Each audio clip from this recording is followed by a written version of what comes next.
Buenos días. Hoy 9 de septiembre de 2020, siendo las 9:30 horas, de conformidad con lo dispuesto en los puntos primero y segundo del acuerdo tomado en la sesión extraordinaria número 10, publicado en el periódico oficial del Gobierno del Estado de Guanajuato el 16 de abril de 2020, los puntos análogos del diverso consenso de sesión extraordinaria número 11 de 29 de abril de 2020, así como los puntos similares del acuerdo de pleno de sesión extraordinaria número 13 de 28 de mayo de 2020, mediante el cual se determina, entre otras cosas, continuar celebrando las sesiones del Pleno por videoconferencia y en apego a lo dispuesto en el acuerdo de medidas complementarias en las instalaciones del Tribunal de Justicia Administrativa del Estado de Guanajuato y de las oficinas regionales de la Unidad de Defensoría de Oficio para la mitigación y control de los riesgos para la salud, así como el protocolo de actuación ante contingencia COVID-19, así como el artículo primero de la Ley sobre el uso de medios electrónicos y firma electrónica para el Estado de Guanajuato y sus municipios, damos inicio a la sesión pública ordinaria número 32ª del Tribunal de Justicia Administrativa del Estado de Guanajuato, saludando atenta y respetuosamente a la magistrada presente, a los magistrados presentes, así como al secretario general de acuerdos. En este sentido, y con la finalidad de que no exista duda sobre la interacción de los magistrados ahora enlazados a través de los medios electrónicos, así como de las personas que tendrán acceso a la sesión, una vez que ésta se ponga a disposición del público en general a través del portal web institucional de este tribunal y sus redes sociales, les pido a los señores magistrados me manifiesten que cuentan con audio y video de la sesión, expresándolo de manera ordenada y conforme al orden numérico asignado a cada sala. Así entonces, pregunto al magistrado Eliberio García Monzón. Gracias, magistrado presidente. Buenos días, magistrada, magistrados, secretario general de acuerdos. Cuento con audio y video en perfectas condiciones para continuar con el desarrollo de esta sesión. Gracias, señor magistrado. Magistrada Antonia Guillermina Valdomino Guzmán. Buenos días, compañeros magistrados, señor secretario general. Les manifiesto que cuento con audio y video, los veo y los escucho perfectamente para el desarrollo de esta sesión. Gracias, señora magistrada. Magistrado José Cuauhtémoc Chávez Muñoz. Muchas gracias, magistrado presidente. Buenos días, magistrada, magistrado, secretario general. Los veo y los escucho y cuento con audio y video para el desarrollo de esta sesión. Gracias, señor magistrado. Magistrado Arturo Lara Martínez. Buenos días, presidente, magistrada, magistrado, señor secretario. Les manifiesto que cuento con audio y video para el desarrollo de esta sesión. Gracias, señor magistrado. Luego, entonces, verificadas las condiciones de audio y video, manifiesto que es pertinente señalar que cada uno de los integrantes del Pleno manifestará su decisión levantando su mano derecha para efectos del sentido de las votaciones y posteriormente procederá a ratificarlo de manera expresa, asentándose en el acta respectiva tales circunstancias. En caso de que alguno de los presentes requiera agregar algo más o hacer uso de la voz, le pido atentamente lo haga levantando también su mano derecha. Continúe con el desarrollo de la sesión, señor secretario general.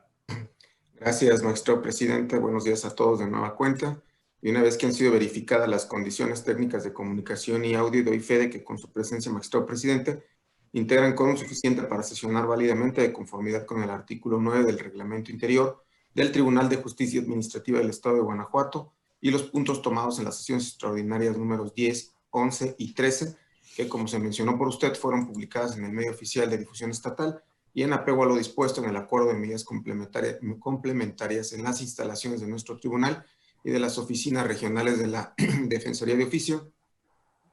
para la mitigación y control de los riesgos para la salud que implica el virus SARS-CoV-2, COVID-19 y el protocolo de actuación ante contingencia COVID-19. Gracias, señor secretario. Verificado el quórum, se declara abierta la sesión y le solicito al secretario de cuenta del orden del día con los asuntos listados para ponencia.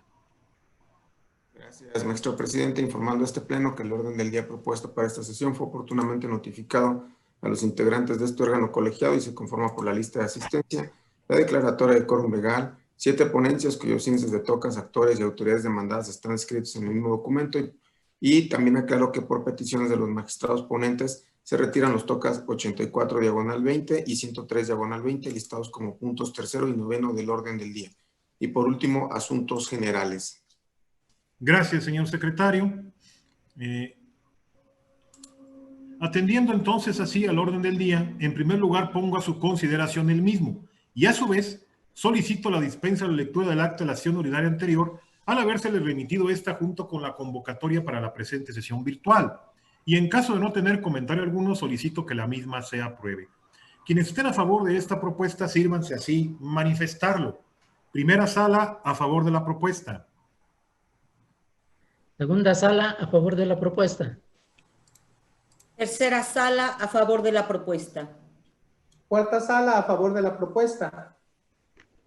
Sala especializada a favor de la propuesta. Señores magistrados, la propuesta ha sido aprobada por unanimidad de votos. Para iniciar con el listado de las ponencias, procedo a exponer la correspondiente a esta primera sala, toda vez que se ha retirado el toca relativo al punto 3 del orden del día. Es así que para abordar el abordaje del punto 4 del orden del día, me refiero al recurso de reclamación radicado bajo el toca 132/20, interpuesto por el ciudadano parte actora en contra del acuerdo de 15 de enero de 2020 emitido por el magistrado de la cuarta sala en el proceso administrativo número 1068/19, en el que se tuvo a la actora por ampliando su demanda en tiempo y forma. No obstante, respecto a los actos que pretende impugnar y que se identifican en su escrito con los números 1, 3, 4, 5 y 6, consistentes en las notas de bitácora que van desde septiembre de 2018 hasta enero de 2019, no hubo lugar a tenerlo por ampliando la demanda respecto de dichos actos. Previo al abordaje del disenso esgrimido por el reclamante, me permito contextualizar el asunto que nos ocupa con algunos de sus antecedentes. Un ciudadano acudió ante este tribunal a demandar la nulidad de diversos actos. Entre ellos se comprende la negativa ficta de una terminación anticipada, la negativa ficta al pago de diversas estimaciones, la negativa ficta asimismo del Ayuntamiento de San Felipe, Guanajuato, de la Dirección de Obras Públicas Municipales de dicha municipalidad, así como de la supervisión del contrato de servicios relacionados con la obra pública a precios unitarios y tiempo determinado. Y asimismo también la negativa de la autoridad contratante del contrato de prestación de servicios relacionados con la obra pública a precios unitarios y tiempo determinado, de conceder una prórroga, entre otras negativas, como la negativa del ficta del presidente municipal para dar respuesta a la solicitud de información ingresada por el justiciable. El proceso por orden de turno le tocó conocer a la cuarta sala de este tribunal, quien mediante acuerdo de 15 de enero de 2020 en torno a la materia del recurso, acordó lo siguiente.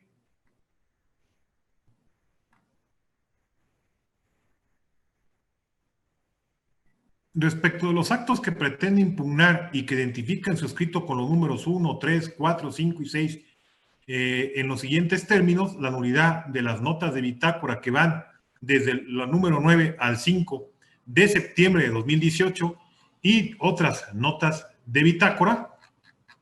el magistrado resoluto resolvió acordando que dichos actos no constituyen actos administrativos de los previstos en el artículo 136 del Código de Procedimiento y Justicia Administrativa para el Estado y los municipios de Guanajuato. Inconforme con lo anterior, la parte actora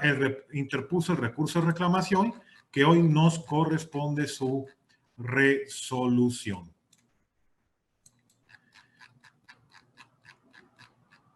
Esta ponencia considera infundado el agravio expuesto por el recurrente por los siguientes motivos y fundamentos. En síntesis, quien recurre señala que le causa perjuicio el acuerdo emitido por la CUA, pues es contrario a los principios de exhaustividad y congruencia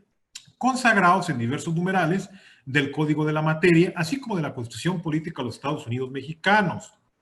sobre los supuestos de protección contra las ilegalidades de autoridades, para que sus actuaciones no sean arbitrarias al no sujetarse a disposiciones constitucionales y normativas ordinarias.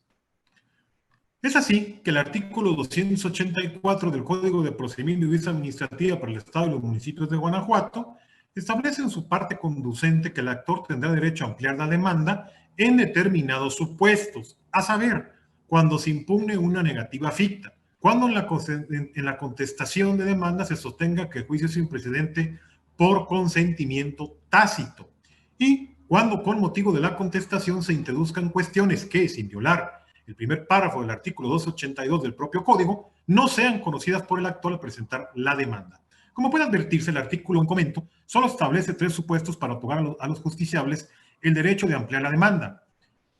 En esa tesitura, el justiciable en efecto, en el proceso de origen, impugnó diversas negativas fictas relacionadas con el contrato de servicios relacionados con obra pública a precios unitarios y tiempo determinado.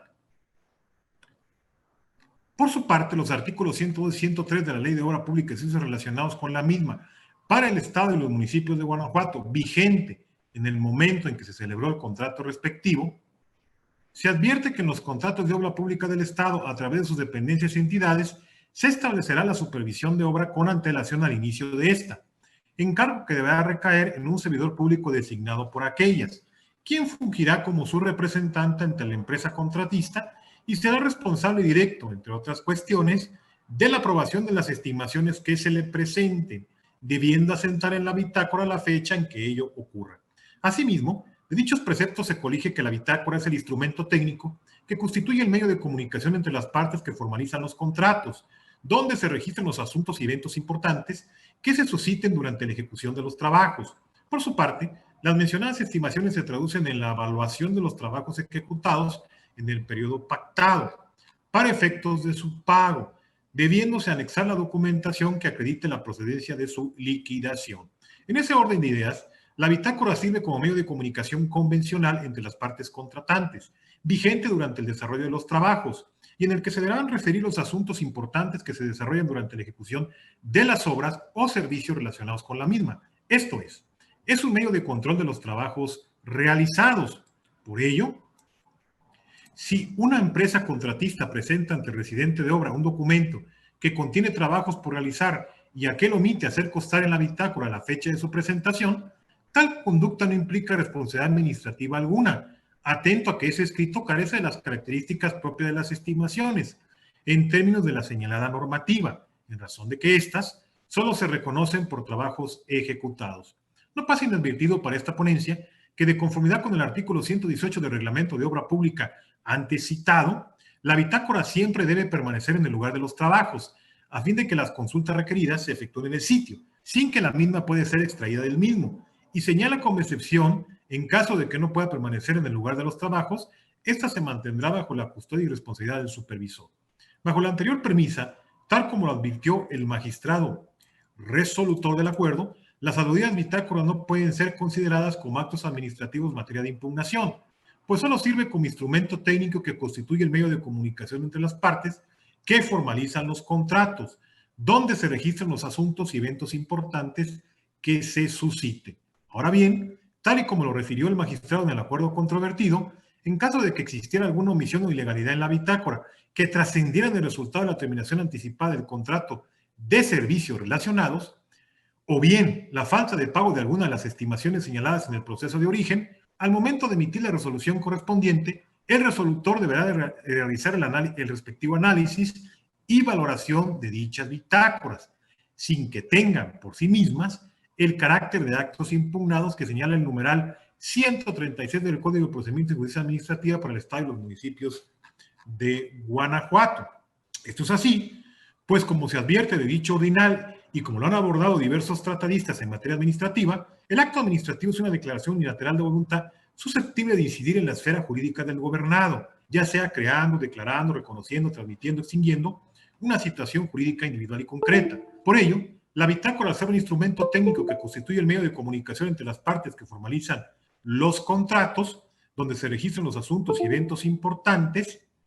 que se susciten durante la ejecución de los trabajos, no puede ser considerado un acto administrativo, pues no existe una declaración unilateral por parte de la autoridad en ejercicio de sus funciones públicas que incide en la esfera jurídica del particular, creando, modificando, extinguiendo una situación jurídica individual y concreta, o bien de carácter general, con la finalidad de satisfacer intereses generales. Por el contrario, es el instrumento base de comunicación entre las partes contratantes. En todo caso, lo que sí definiría una situación jurídica determinada sería la estimación pagada o no. Finalmente, se precisa que en el proceso de origen los actos controvertidos, como ya fue mencionado, son las negativas fictas relacionadas con la celebración del multicitado contrato de servicios relacionados con la obra pública a precios unitarios y tiempo determinado,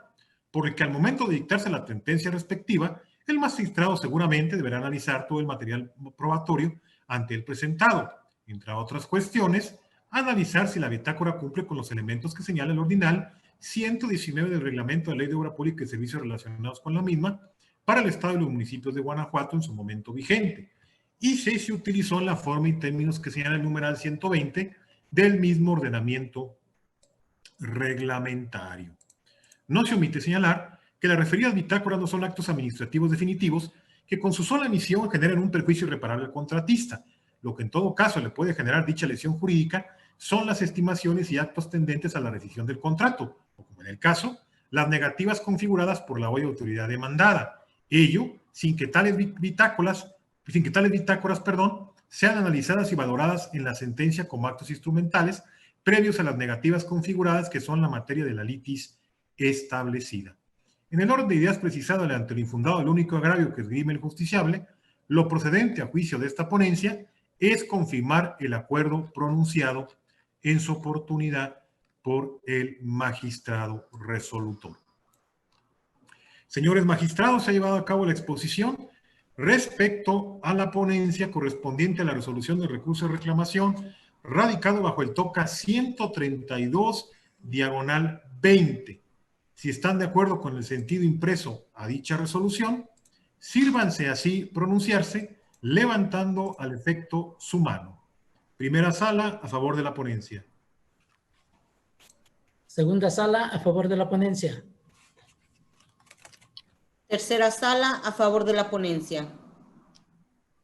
Cuarta sala, a favor de la ponencia. Sala especializada a favor de la ponencia.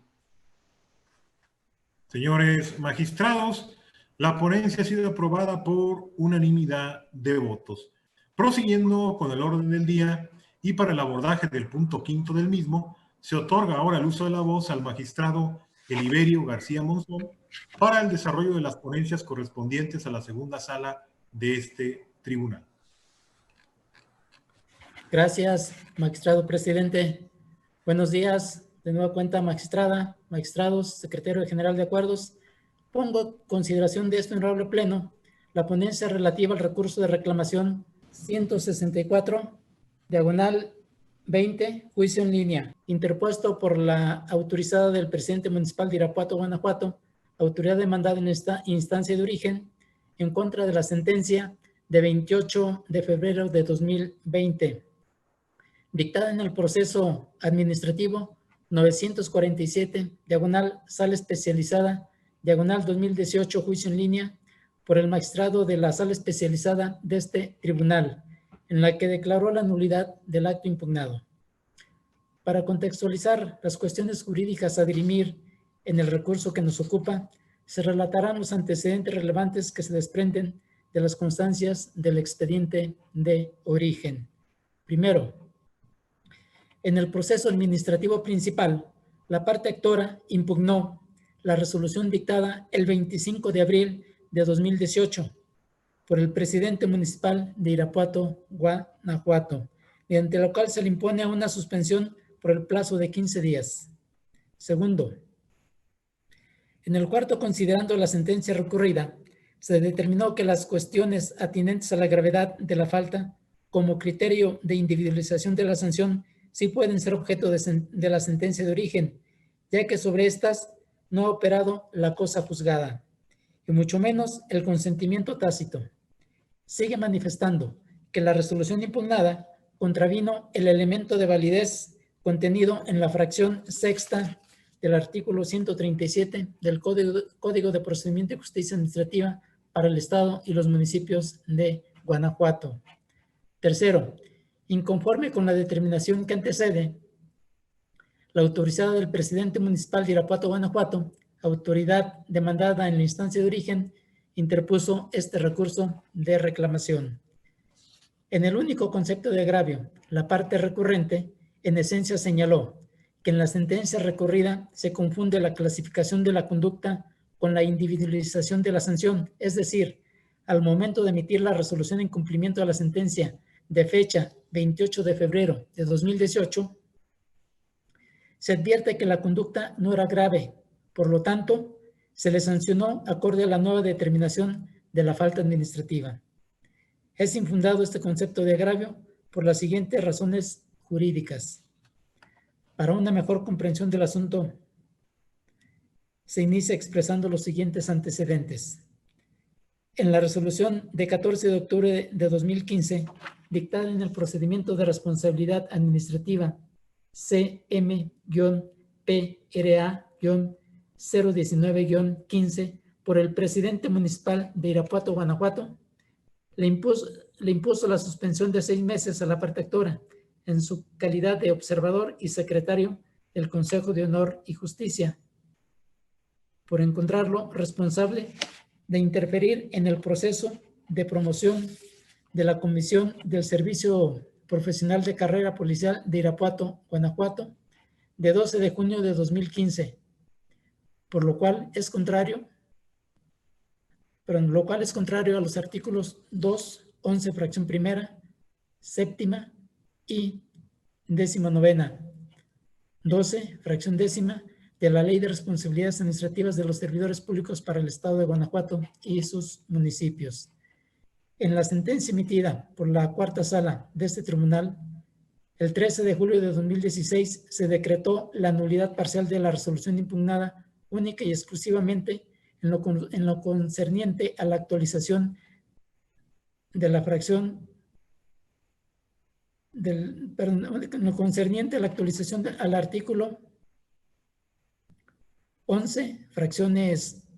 primera, séptima, de la Ley de Responsabilidades Administrativas de los Servidores Públicos para el Estado de Guanajuato y sus municipios, reconociéndose la validez parcial de dicho acto en lo tocante a la materialización de la infracción del artículo 11, fracción 19ª, en su última parte, y 12, fracción décima, de la ley incita. En cumplimiento de esta sentencia, se emitió la resolución de 10 de octubre de 2016, en la cual el presidente municipal determinó la suspensión de 3 meses. En la sentencia de 28 de febrero de 2018, el magistrado de la sala especializada decretó la nulidad de la resolución de 10 de octubre de 2016, por lo que hace la individualización de la sanción aplicada al actor para el efecto de que la autoridad purgue el vicio formal observado, determinación de la conducta como grave. En cumplimiento de esta sentencia, se emitió la resolución de 25 de abril de 2018, en la cual el presidente municipal determinó imponer la suspensión por el plazo de 15 días respecto del criterio de gravedad de la falta. Se precisó que dicho criterio de individualización opera en favor del justiciable. Esta resolución fue impugnada a través del proceso de origen y en el cuarto, considerando de la sentencia recurrida, se determinó lo siguiente. Sin embargo, dicha apreciación deviene infundada, ya que la comisión de una conducta reprochable disciplinariamente, per se, no surte un elemento de gravedad de la falta que sirva para tasar la sanción oponible, sino que, para la valoración de dicho criterio, deben considerarse la actualización comprobable de las circunstancias descritas en el artículo 21 de la Ley de Responsabilidades Administrativas de los Servidores Públicos del Estado de Guanajuato y sus municipios. Se transcribe dicho precepto. El resalto es propio. Sobre este párrafo, la parte recurrente alega que el magistrado de origen confunde la clasificación de la conducta con la individualización de la sanción. Sin embargo, no le asiste la razón a la autoridad recurrente, ya que interpreta esta parte de la sentencia controvertida de manera indebida, pues lo expresado por el magistrado instructor, dicho de modo diverso, es que la conducta reprochada disciplinariamente por sí misma, per se, no cumple con el elemento de la gravedad que sirve para fijar la sanción aplicable, sino que para valorarla como falta grave debe tomarse en consideración la comprobación de las circunstancias descritas en el artículo 21 de la Ley de Responsabilidades Administrativas de los Servidores Públicos del Estado de Guanajuato y sus municipios. De esta manera,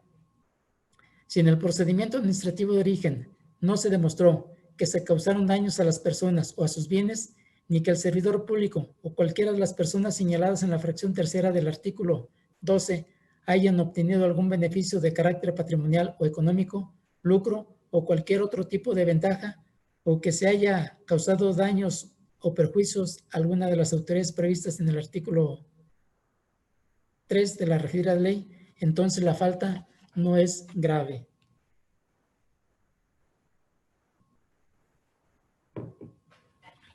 Bajo esas consideraciones, al momento de realizar la aplicación de la sanción, la autoridad debe partir de la premisa de que la conducta reprochada no es grave, que no se obtuvo beneficio ni se causó daño o perjuicio, y también debe tomar en cuenta de manera pormenorizada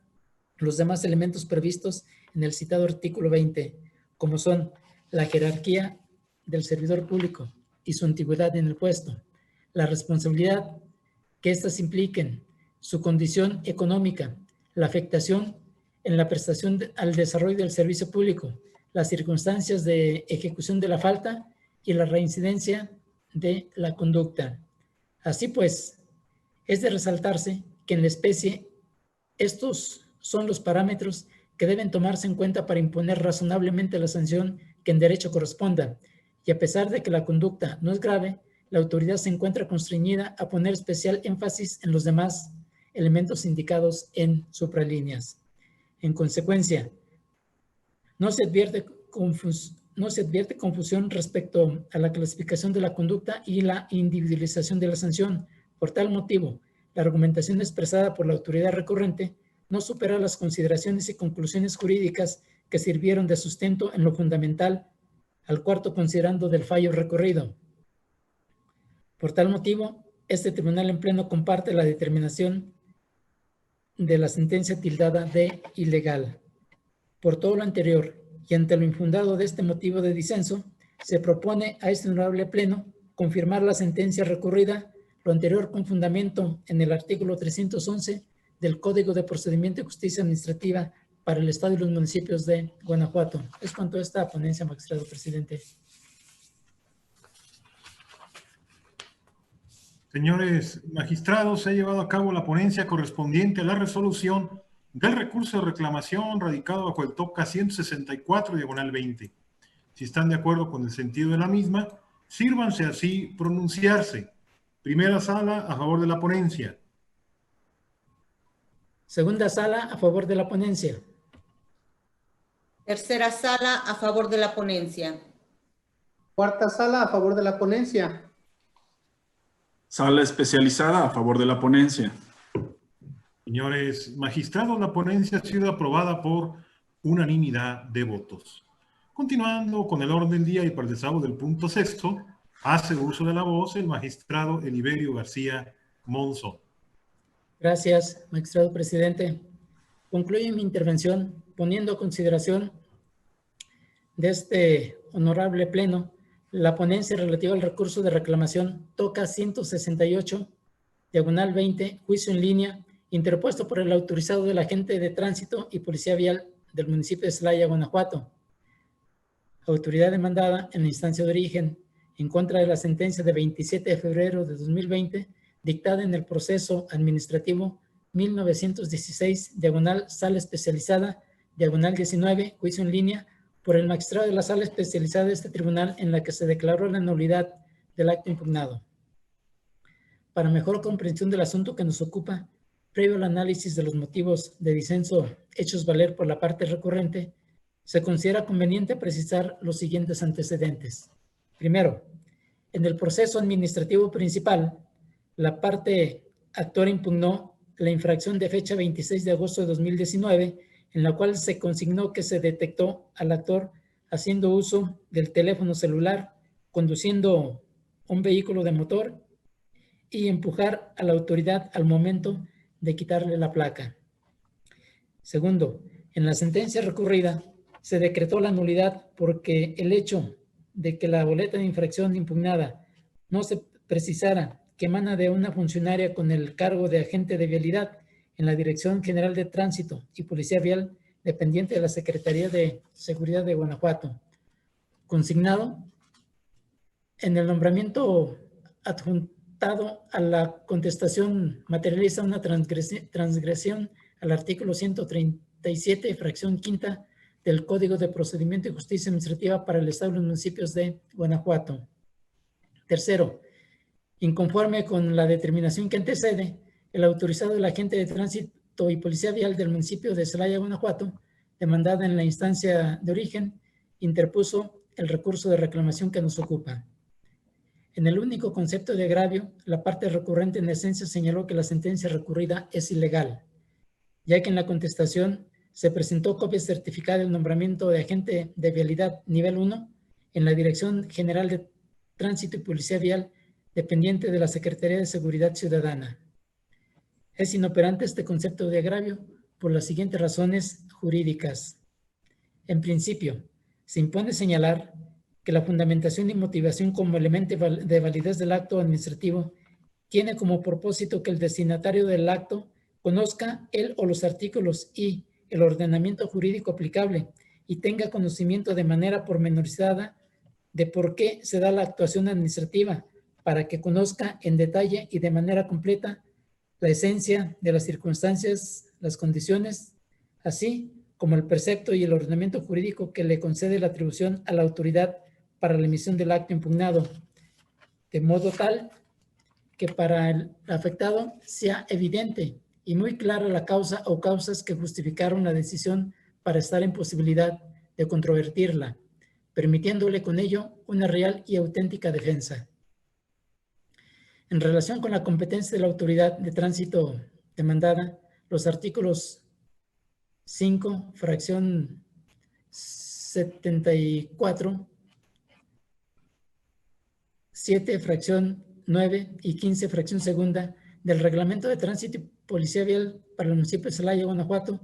prevén el cargo de policía vial y la atribución de levantar actas de infracción. Dentro de este marco legal, tenemos que la boleta de infracción impugnada fue asignada en el cuadro denominado nombre del elemento de tránsito y policía vial que elabora la boleta de infracción. En ese sentido, cabe enfatizar que quien emitió la boleta de infracción impugnada no sustentó como agente de vialidad en la Dirección General de Tránsito y Policía Vial, dependiente de la Secretaría de Seguridad Ciudadana. Sin embargo, lo anterior no es obstáculo para señalar que el elemento de tránsito y policía vial no solo se refiere al policía vial previsto en los artículos referidos, sino que puede referirse a cualquier funcionario administrativo de la corporación. Por su parte, la autoridad de tránsito demandada en la contestación, a fin de desvirtuar el argumento de incompetencia externado en la demanda, exhibió su nombramiento de agente de vialidad nivel 1 y el magistrado instructor en la sentencia recurrida determinó que el hecho de que la boleta de infracción impugnada no se precise que emanaba de una funcionaria con el cargo de agente de vialidad en la Dirección General de Tránsito y Policía Vial dependiente de la Secretaría de Seguridad Ciudadana, consignado en el nombramiento adjunto a la contestación, materializa una transgresión al artículo 137, fracción quinta del Código de Procedimiento de Justicia Administrativa para el Estado y los municipios de Guanajuato.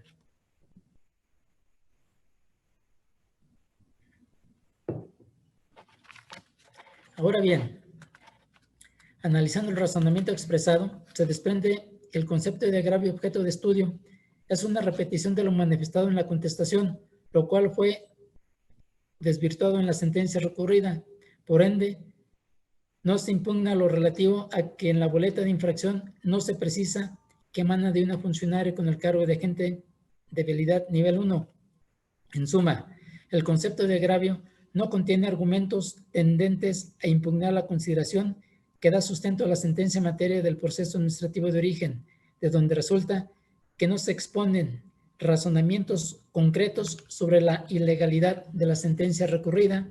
que declaró la nulidad del acta de infracción que nos ocupa. De ahí que se califique de inoperante este concepto de agravio. En consecuencia, ante la inoperancia del motivo de disenso, se propone a este honorable pleno confirmar la sentencia recurrida, lo anterior con fundamento en el artículo 311 del Código de Procedimiento de Justicia Administrativa para el Estado y los municipios de Guanajuato. Es cuanto a las ponencias de la segunda sala, magistrado presidente. Señores magistrados, se ha llevado a cabo la ponencia correspondiente a la resolución de recurso de reclamación radicado bajo el TOCA 168 diagonal 20. Si están de acuerdo con el sentido del mismo, sírvanse así expresarlo. Primera sala, a favor de la ponencia. Segunda sala, a favor de la ponencia. Tercera sala, a favor de la ponencia. Cuarta sala, a favor de la ponencia. Sala especializada a favor de la ponencia. Señores magistrados, la ponencia ha sido aprobada por unanimidad de votos. Prosiguiendo con el orden del día y para el desahogo del punto séptimo del mismo, se otorga ahora el uso de la voz al magistrada Guillermina Baldomino Guzmán para el desahogo de las ponencias correspondientes a la tercera sala de este tribunal. Gracias, presidente. Nuevamente, buenos días, compañeros magistrados, señor secretario general. Esta tercera sala somete a su consideración el proyecto de resolución correspondiente al recurso de reclamación TOCA 127 diagonal 20 en su modalidad de juicio en línea interpuesto por el actor en el proceso administrativo 256 diagonal 2019 en contra de la sentencia dictada por el magistrado de la primera sala. A modo de introducción les comento que en la instancia de origen el ahora recurrente cuestionó la legalidad de actos que describió como los aumentos al valor fiscal de un inmueble de su propiedad en los años 2016 y 2019, los avalúos correspondientes y la determinación de un crédito fiscal por impuesto predial. En el fallo recurrido, la sala decretó el sobreseimiento porque no se demostró la existencia de la determinación del crédito fiscal y ante la falta de interés jurídico del actor para cuestionar la legalidad del resto de los actos impugnados. Ahora bien, como primer concepto de agravio, el inconforme aduce que el acto que impugnó fue la determinación del crédito fiscal, no el estado de cuenta, ya que este solo constituye el instrumento en el que se materializó la decisión administrativa. Señala que en el estado de cuenta se plasmaron los datos de ubicación del predio. Consta que fue emitido por el municipio de Guanajuato. Indica que tiene adeudos por impuesto predial y precisa el importe de los recargos y otros conceptos, por lo que afirma que se trata de una determinación del crédito fiscal. Alega el recurrente que si la Tesorería Municipal emitió, en ejercicio de sus atribuciones, el estado de cuenta a partir de un sistema operado por dicha dependencia en el cual constan adeudos por impuesto predial relacionados con el inmueble en cuestión, entonces debió existir una determinación previa para arribar a los montos indicados en el estado de cuenta. Así que correspondía a las autoridades desvirtuar lo que en contra de dicha determinación afirmara o señalara. Las disertaciones sintetizadas son fundadas. Conforme a los artículos 43 y 44 de la Ley de Hacienda para los municipios del estado de Guanajuato, la obligación fiscal nace cuando se actualizan los supuestos jurídicos o de hecho previstos en las leyes fiscales y en el momento en que esa obligación se determina en cantidad líquida, se convierte en crédito fiscal. Ahora, si la determinación de un crédito fiscal consiste en el acto emanado de una autoridad en el que se precisa el monto que un contribuyente debe pagar por una obligación de naturaleza fiscal, entonces la impresión del estado de cuenta que el actor adjuntó a su demanda sí acredita la existencia de la determinación del crédito fiscal que impugna, ya que en ese instrumento se indica el importe total a pagar por impuesto predial, el periodo que abarca, el valor fiscal del predio y la tasa aplicada. Por otro lado, con independencia de la forma en que el actor haya obtenido la impresión del estado de cuenta, lo relevante es que dicho instrumento, dada la información que contiene, solo puede provenir de alguna de las bases de datos de la administración pública del municipio de Guanajuato, particularmente una de las que opera la Tesorería Municipal a través de la Dirección de Catastro e Impuesto Predial. En ese tenor, las autoridades demandadas no pueden alegar la inexistencia de la determinación del crédito fiscal, pues la impresión del estado de cuenta emanó de sus bases de datos, circunstancia que por sí misma es suficiente para afirmar la existencia de una afectación al interés jurídico del sujeto obligado al pago, ya que constituye un reflejo de la decisión final de la administración pública. El recurrente también sostiene que no se valoró adecuadamente la copia certificada de la audiencia de remate en la cual un juez civil le adjudicó el inmueble a que se refieren los actos impugnados. Señala que con la adjudicación del bien se crea un derecho sustantivo de propiedad a favor del adjudicatario, ya que con ese acto se incorpora la cosa rematada a su patrimonio. Con base en ello, el inconforme asevera que se le debe reconocer el carácter de propietario del inmueble sobre el que versan los actos impugnados, independientemente de que la adjudicación no se haya formalizado en una escritura pública, pues la protocolización solo es un acto notarial que tiene como fin inscribirse en el registro público de la propiedad para que surte efectos frente a terceros. Las disertaciones expuestas son fundadas en la ejecutoria de la que derivó la jurisprudencia 37/2019, la primera sala de la Suprema Corte de Justicia de la Nación sostuvo que la eficacia de la venta judicial está condicionada a que el postor consigne ante el juez que llevó a cabo la subasta o ante el notario que va a autorizar la escritura respectiva el precio total del remate, pues de no hacerlo en el plazo que se conceda, la venta dejará de tener efecto y el juez procederá a realizar una nueva subasta. La primera sala de la Suprema Corte explicó que la resolución que declara afincado el remate y ordena la adjudicación correspondiente se encuentra condicionada al pago del precio del remate, pero una vez que éste es realizado, adquiere eficacia plena. Por tanto, debe considerarse que a partir de ese momento, la venta judicial es perfecta y por ende obligatoria. Tan es así que después de ello, el deudor está obligado a firmar la escritura correspondiente, entregando además los títulos de propiedad y el bien rematado, lo que debe acontecer aún ante la rebeldía del deudor, pues de darse el caso, el juzgador está obligado a firmar la escritura. Partiendo de esa base, la primera sala de la Suprema Corte afirmó que una vez que la adjudicación por remate judicial se perfecciona con el pago del precio, el ejecutado pierde la propiedad del bien al haberse adquirido por el adjudicatario, por lo que no existe imposibilidad legal de ordenar la entrega de la posesión del inmueble rematado y adjudicado por falta de la escritura pública respectiva. Consecuentemente, la sala señaló que la circunstancia de que la venta judicial no conste en escritura pública y por ende no se inscribe en el registro público de la propiedad, de ninguna manera implica que el comprador judicial pierda su derecho de propiedad, pues el ejecutado pierde todo derecho sobre el bien una vez que éste se adjudica. Por tanto, la primera sala de la Suprema Corte puntualizó que para acreditar la propiedad de un inmueble cuya adjudicación no consta en escritura pública, bastan las actuaciones judiciales relativas a la aprobación del remate y la consecuente adjudicación. En el caso, el actor promovió el proceso de origen como propietario de un inmueble ubicado en el municipio de Guanajuato y para demostrar esa calidad ofreció una copia certificada del acta donde consta el desahogo de la audiencia de remate que se llevó a cabo dentro de un juicio ordinario civil que promovió en contra de la sucesión intestamentaria a bienes del anterior propietario del inmueble. Según consta en la referida acta, el juez civil adjudicó al actor el inmueble en cuestión por cierta cantidad, la cual se tuvo por cubierta con el crédito que tenía a su favor y que fue materia del juicio ordinario civil.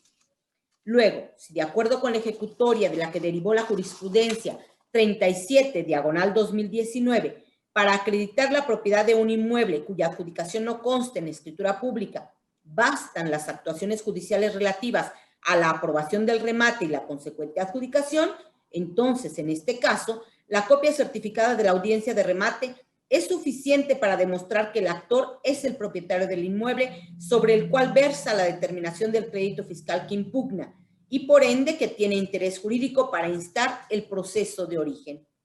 Importa destacar que en el mismo legajo de copias certificadas en el que obra el acta de la audiencia de remate, también consta el acuerdo en el que se declaró firme la citada diligencia. Así pues, ante lo fundado de los agravios vertidos por el inconforme, a consideración de esta ponencia, lo procedente es revocar la sentencia recurrida y reasumir jurisdicción. Con la finalidad de fijar con exactitud la litis en el proceso de origen, se precisa que del escrito de demanda y sus anexos se desprende que la intención del actor es controvertir la legalidad de la determinación de un crédito fiscal por impuesto predial.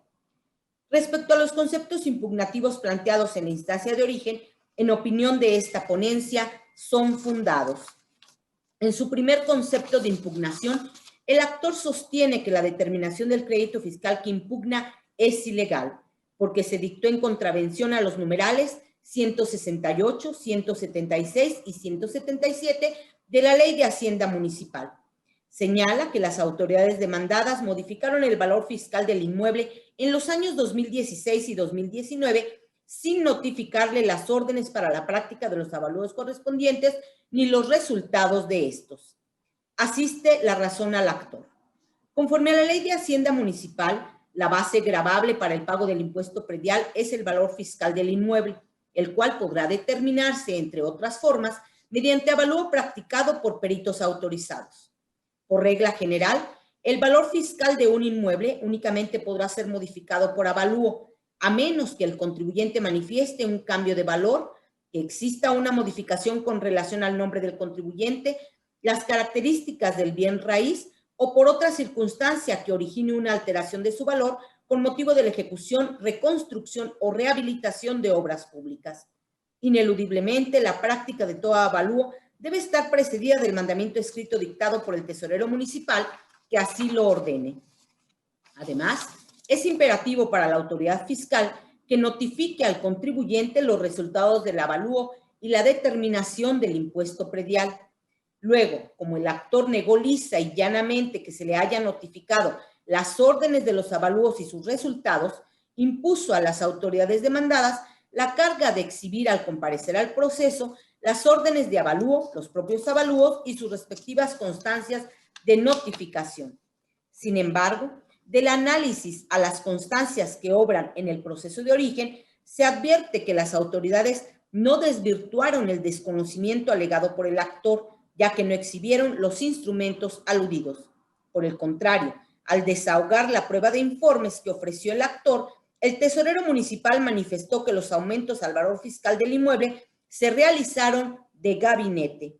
Así pues, como las autoridades demandadas no acreditaron la existencia de las órdenes de los avalúos y de los propios avalúos con base en los cuales se fijó la base gravable a la que se sujetaría el pago del impuesto predial, ni exhibieron las respectivas constancias de notificación, entonces tampoco desvirtuaron el desconocimiento alegado por el actor. Por tanto, la determinación del crédito fiscal que se impugna es ilegal, habida cuenta que carece de soporte legal. En este orden de ideas, es evidente que se actualiza el supuesto de ilegalidad descrito en el artículo 302, fracción tercera del Código de Procedimiento y Justicia Administrativa, porque el acto impugnado se emitió sin observar las formalidades del procedimiento administrativo que establece la Ley de Hacienda Municipal. No obstante que la irregularidad advertida es suficiente para decretar la nulidad del acto impugnado, esta ponencia estima que a fin de garantizar el derecho de acceso a la justicia de manera completa, se debe analizar el otro concepto de impugnación que plantea el actor, pues de resultar fundado, se impediría que la autoridad dicte una nueva determinación con igual grado de afectación. Así pues, el actor también sostiene que el acto impugnado fue emitido en contravención al artículo 39, fracción segunda de la Ley de Hacienda Municipal, porque se le exige el pago de un crédito fiscal que se extingue en el término de 5 años a partir del día siguiente al que se produjo el hecho generador. Asiste sustancialmente la razón al actor. Ciertamente, el citado artículo 39 establece la extinción de las facultades de las autoridades fiscales, entre otras para determinar la existencia de obligaciones fiscales, señalar las bases de su liquidación o fijarlas en cantidad líquida por el transcurso de 5 años. Por otro lado, conforme a los artículos 161, primer párrafo, y 165 de la Ley de Hacienda Municipal, el impuesto predial se deberá cubrir anualmente dentro del primer bimestre del año o por bimestre dentro del primer mes que corresponda. Luego, si la obligación fiscal nace cuando se actualizan los supuestos jurídicos o de hecho previstos en las leyes fiscales, entonces, por cuanto hace al impuesto predial, la obligación fiscal respectiva surge durante el primer bimestre del año, y como excepción si el contribuyente opta por el pago bimestral durante el primer mes de cada bimestre. Así pues, en el caso, habida cuenta los periodos exigidos tercer bimestre de 2006 al sexto bimestre de 2019, se concluye que a la fecha en que el actor tuvo conocimiento de la determinación del crédito fiscal 3 de enero de 2019 y conforme al plazo de 5 años establecido en el artículo 39 de la Ley de Hacienda Municipal, ya habían caducado las atribuciones de las autoridades demandadas respecto del periodo comprendido del tercer bimestre de 2006 al sexto bimestre de 2013. Importa puntualizar que, a diferencia de lo que el actor señala en su demanda, las atribuciones de las autoridades para determinar el impuesto predial relativo a 2014 no habían caducado al momento en que el actor se ostentó sabedor del acto impugnado, 3 de enero de 2019, sino hasta el posterior 1 de marzo de ese año, ya que por tratarse de un término fijado por año, vence el idéntico día del año de calendario a aquel en que se inició, según lo previsto en el numeral 85, párrafo cuarto de la Ley de Hacienda Municipal. Por tanto, ante las irregularidades advertidas, esta ponencia considera que se debe decretar la nulidad total del acto impugnado y, como consecuencia de ello, ordenarse a las autoridades demandadas que modifiquen el valor fiscal del inmueble al registrado en el año 2015 y realicen los ajustes correspondientes, descontando el periodo comprendido del tercer bimestre de 2006 al sexto bimestre de 2013, a fin de que el actor realice el pago correspondiente a los años 2014 al 2019 sin recargos, multas ni actualizaciones.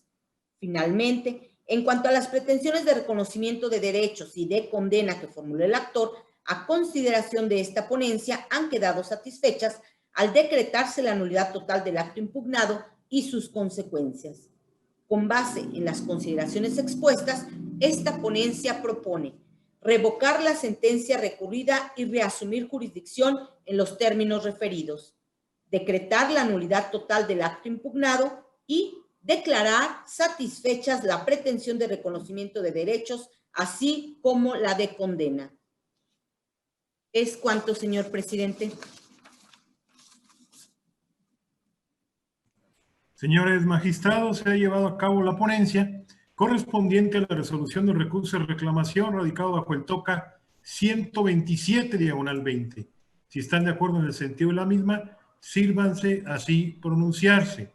Primera sala votaría en contra de esta ponencia, por lo cual en su oportunidad haré llegar a la Secretaría General de Acuerdos mi voto particular razonado. Adelante, magistrado Oliverio. Gracias, magistrado presidente. Segunda sala, a favor de la ponencia. Tercera sala, a favor de la ponencia. Cuarta sala, a favor del sentido planteado en la ponencia. Sala especializada, a favor de la ponencia. Señores magistrados, la ponencia ha sido aprobada por mayoría de votos de los asistentes a esta sesión virtual. Prosiguiendo con el orden del día para el desahogo del punto octavo, se otorga ahora el uso de la voz al magistrado José Cuauhtémoc Chávez Muñoz para el desahogo de las ponencias correspondientes a la cuarta sala de este tribunal. Muchas gracias, magistrado presidente.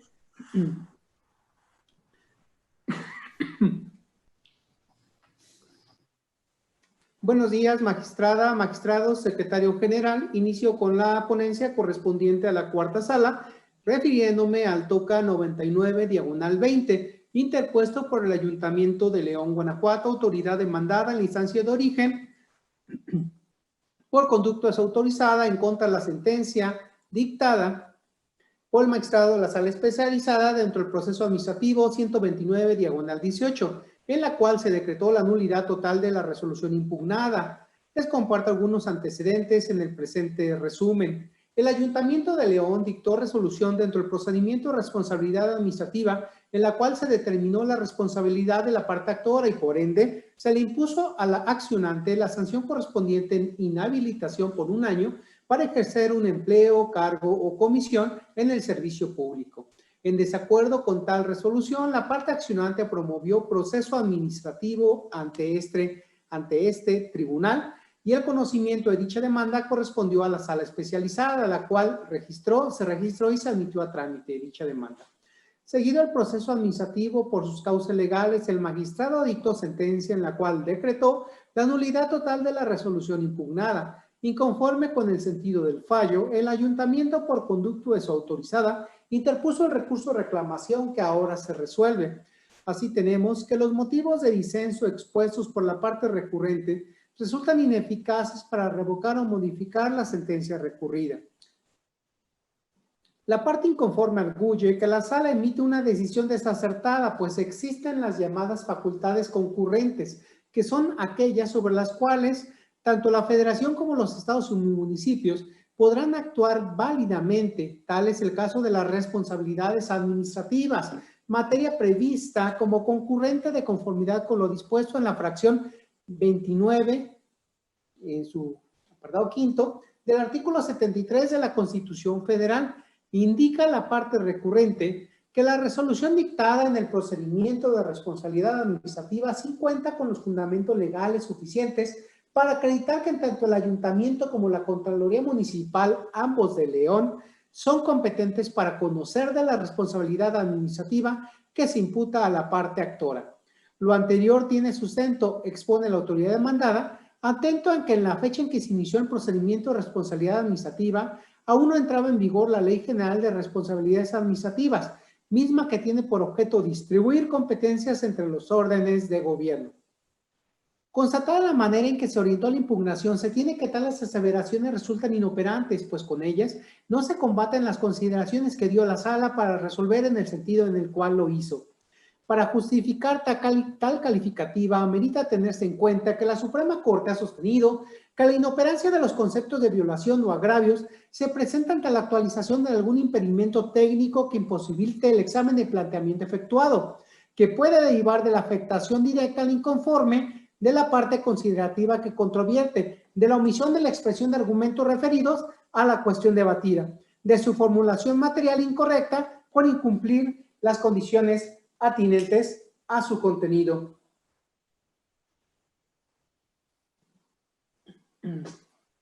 Uno de los impedimentos técnicos que imposibilitan el estudio de los planteamientos que se formulan en los agravios o conceptos de violación, conceptos de impugnación en el proceso, como ya quedó de manifiesto, se patentiza cuando a través suyo no se debaten las consideraciones en que se sostiene la sentencia, como en el caso acontece. En tal hipótesis, los disentimientos así propuestos resultan inoperantes, porque si se tiene que el fallo del juzgador es la materia de impugnación en el recurso de reclamación, es claro que la parte recurrente debe expresar los razonamientos tendentes a desvirtuar las consideraciones que llevaron al órgano jurisdiccional a resolver el problema jurídico planteado de la manera en que lo hizo. Por consiguiente, si un agravio no controvierte directamente lo decidido por el resolutor, ello tiene por consecuencia que no se supere la decisión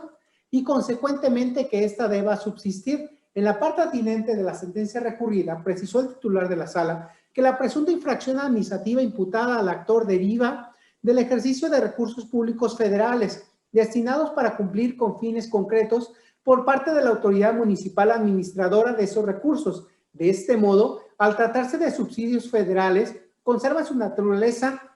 de recursos derivados de la hacienda pública federal, que no forman parte de la libre administración hacendaria de los municipios y siguen sujetos a la legislación federal, tanto para su ejecución como para su revisión, transparencia y auditoría. De este modo, dijo el magistrado que si de la ejecución de los recursos federales, subsidios relacionados con los convenios relativos, se desprende la comisión de alguna infracción administrativa disciplinaria, la competencia para investigar los hechos, sustanciar y resolver el procedimiento de responsabilidad administrativa respectivo, corresponde a los órganos internos de control de la Federación y, en su caso, a la Secretaría de la Función Pública y no a la Contraloría Municipal y al Ayuntamiento de León, Guanajuato. Por ende, consideró el magistrado que la presunta infracción administrativa disciplinaria imputada al actor deriva del ejercicio de recursos públicos federales convenidos entre el Ejecutivo Federal y el Estado de Guanajuato, que se transfirieron mediante un acuerdo de coordinación del municipio de León, recursos que están catalogados como subsidios federales, sostuvo el juzgador del proceso.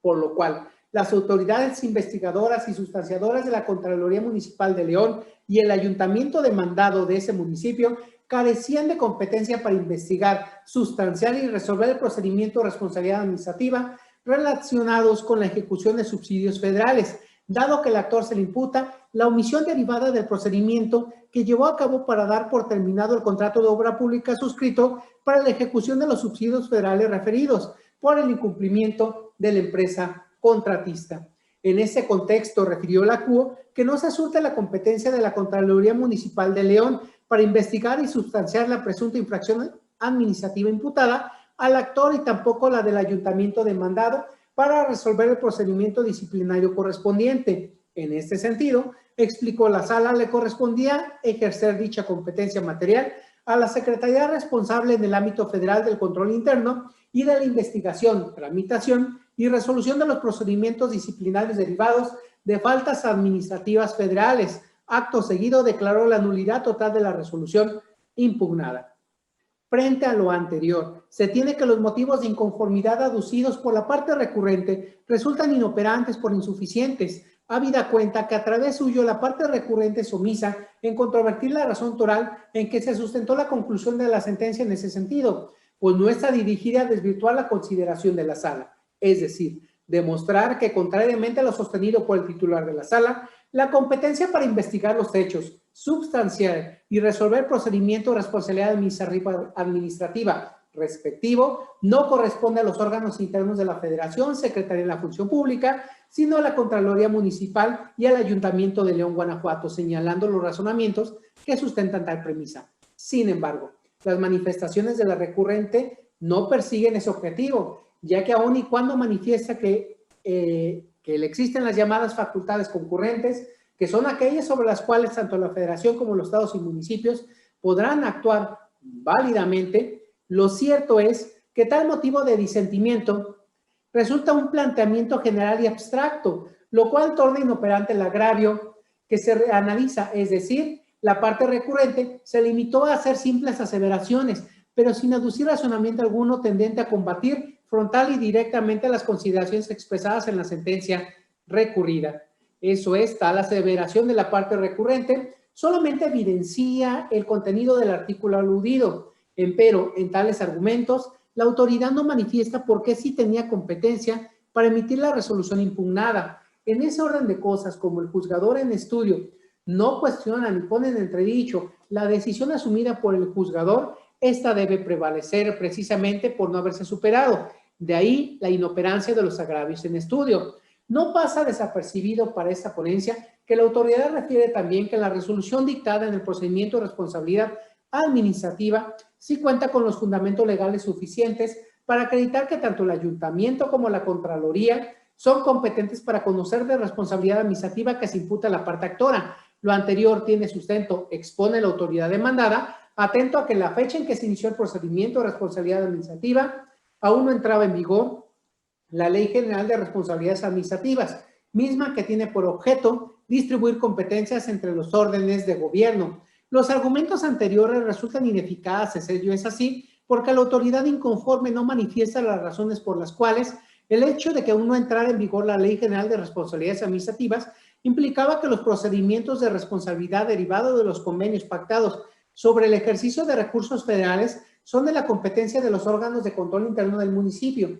en lugar de la Federación, como lo dijo el magistrado de la sala, es decir, los argumentos de la autoridad no señalan por qué la Contraloría y el Ayuntamiento sí tienen facultades para conocer, investigar y sancionar las conductas que puedan constituir responsabilidades administrativas derivadas del incumplimiento en la ejecución de convenios sobre el ejercicio de recursos que constituyen subsidios federales. De ahí la ineficacia del argumento de estudio, ya que aunque el máximo tribunal ha determinado que los agravios o conceptos de violación, conceptos de impugnación en el proceso, no deben formularse bajo cierta redacción sacramental y para proceder a su estudio basta con expresar la causa de pedir. Lo cierto es que ello no implica que la recurrente se limite a realizar meras afirmaciones sin sustento como acontece en el caso, pues la autoridad inconforme no formula siquiera un argumento mínimo que justifique sus afirmaciones y del cual pueda desprenderse la causa de pedir. De ahí su inoperancia. De esta manera, al resultar ineficaces los argumentos esgrimidos a manera de agravios,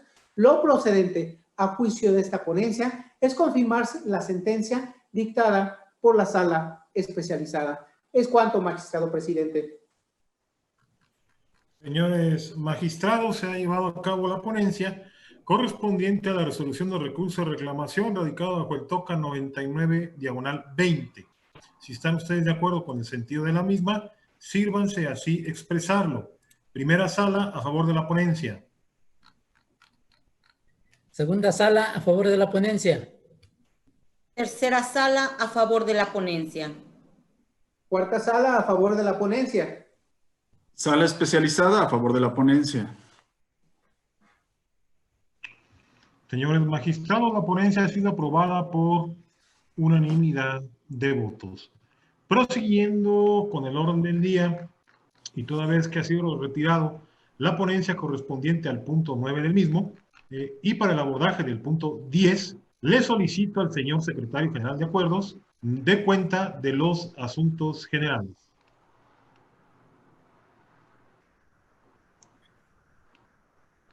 Gracias, magistrado. En tal sentido, doy cuenta en primer lugar del oficio remitido por la Secretaria Ejecutiva del Consejo Administrativo del Tribunal de Justicia Administrativa del Estado de Guanajuato, Marisol Hernández Pérez, mediante los cuales señala que el Consejo aprobó por unanimidad el presupuesto basado en resultados para el ejercicio fiscal 2021 y el presupuesto financiero para el ejercicio fiscal 2021 en la sesión ordinaria 24ª.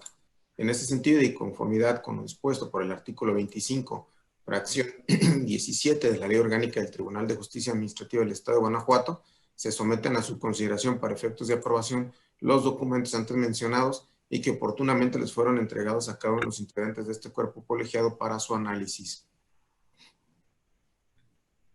Gracias, señor secretario. Magistrados, si están de acuerdo con el documento que contiene el presupuesto basado en resultados para el ejercicio fiscal 2021 y el presupuesto financiero para el ejercicio fiscal 2021, sírvanse así manifestarlo. Primera sala, a favor de las propuestas. Segunda sala, a favor de las propuestas. Tercera sala, a favor de las propuestas. Cuarta sala, a favor de las propuestas. Sala especializada a favor de las propuestas. Señores magistrados, las propuestas antes citadas han sido aprobadas por unanimidad. Prosiga, señor secretario general. Gracias, magistrado. Como último asunto general, manifiesto que fue promovida una excitativa de justicia dentro de los autos que integran el proceso administrativo 1409 del 2019,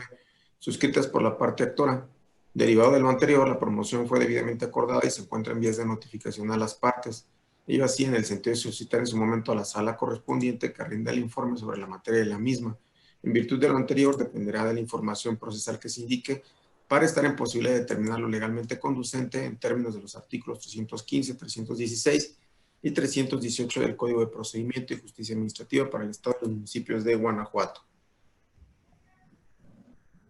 Gracias, señor secretario. Magistrados, ¿tienen algún comentario sobre el asunto relativo a este punto? Ninguno. No habiendo comentario,